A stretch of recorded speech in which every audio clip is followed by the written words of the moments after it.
दोस्तों जैसे कि आप लोग यहाँ पे स्क्रीन पे देख सकते हैं इको 01 के जो इंपॉर्टेंट क्वेश्चंस हैं वो मैं आप लोग को प्रोवाइड कर रही हूँ। दूसरी चीज़ मैं आप लोग को इंपॉर्टेंट क्वेश्चंस भी प्रोवाइड करूंगी और आंसर्स वो कहाँ से मिलेंगे उसका लिंक भी मैं आप लोग को साथ साथ प्रोवाइड कर रही हूँ। तो ध्यान से सुनो मेरी बात को। पहले चीज़ कि ये सारे के सारे क्वेश्चन इनका मैंने आंसर साथ साथ आप लोग को यहाँ पे प्रोवाइड किया हुआ है, ठीक है। अगर आपको इनमें से देखो कुछ भी समझ में नहीं आता है, कोई टॉपिक समझ में नहीं आ रहा है, तो मुझसे आप लोग इंस्टाग्राम पे या कमेंट बॉक्स में कमेंट करके पूछ सकते हो।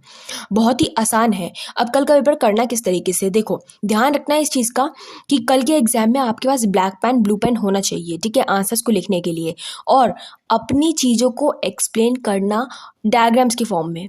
समझ रहे हो बात को। किसी के जैसे बोला था कि नेचर ऑफ बिजनेस कितने तरीके के होते हैं, स्केल ऑफ ऑपरेशन, जैसे पॉइंट पॉइंट पे लिख रहे हो ना, तो पॉइंट्स में ध्यान रखना कि 1 2 3 नहीं लिखना है आपको पॉइंट्स को, और ABCD में नहीं लिखना है या रोमन नंबर्स में भी नहीं लिखना है। आपको डॉट्स या स्टार या किसी चीज़ का इस्तेमाल करना है, ठीक है, जिससे एग्जामिनर को ये गिनने में दिक्कत हो कि आप लोगों ने कितने पॉइंट्स लिखे हैं एग्जैक्टली।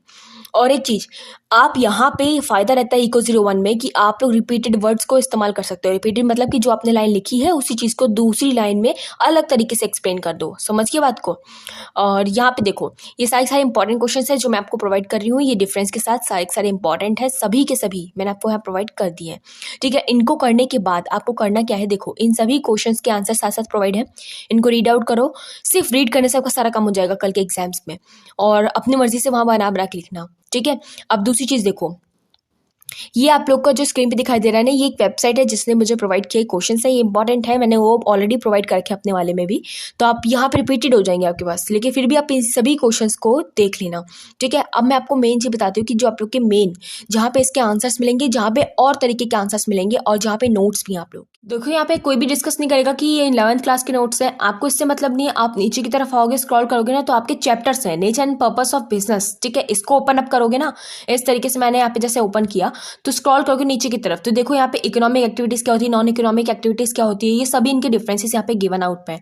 और बहुत तरीके के क्वेश्चन है, देखो एग्जाम्पल्स में, जैसे ब्रीफली आपको ऑब्जेक्टिव ऑफ बताना है कॉमर्स के, ये क्वेश्चन आया हुआ है आप लोग के एग्जाम्स में, तो यहाँ बहुत सारे ऐसे क्वेश्चन है जो आपके एग्जाम्स में आए हुए हैं, आपको बहुत ही ज्यादा हेल्प करेंगे, ठीक है। अब मैं एक और चीज दिखाती हूँ आप लोगों को कि कैसे कौन कौन से इंपॉर्टेंट है। चैप्टर 1 यहाँ पे इंपॉर्टेंट है आप लोग के लिए, जो 11th क्लास में बच्चे पढ़ते थे। आप लोग अगर उस बैकग्राउंड से नहीं हो तो आपके लिए न्यू रहेगा। Forms of business, private and public global, ठीक है, 3rd चैप्टर भी आपका इंपॉर्टेंट है।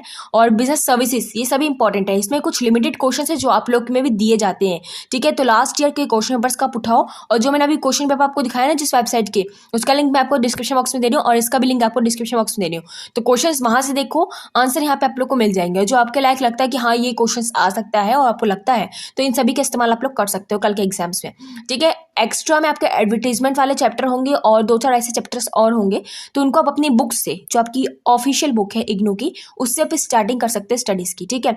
और यही बात नहीं भी पता है ना, एग्जाम टाइम पे आप लोगों को कुछ समझ में नहीं आ रहा है कि एग्जैक्टली है क्या क्या नहीं है, बहुत बेनिफिट है। आंसर वहां पे बता दो आप लोगों को, क्वेश्चंस दोनों तरीके से आते हैं, Hindi and English both languages में।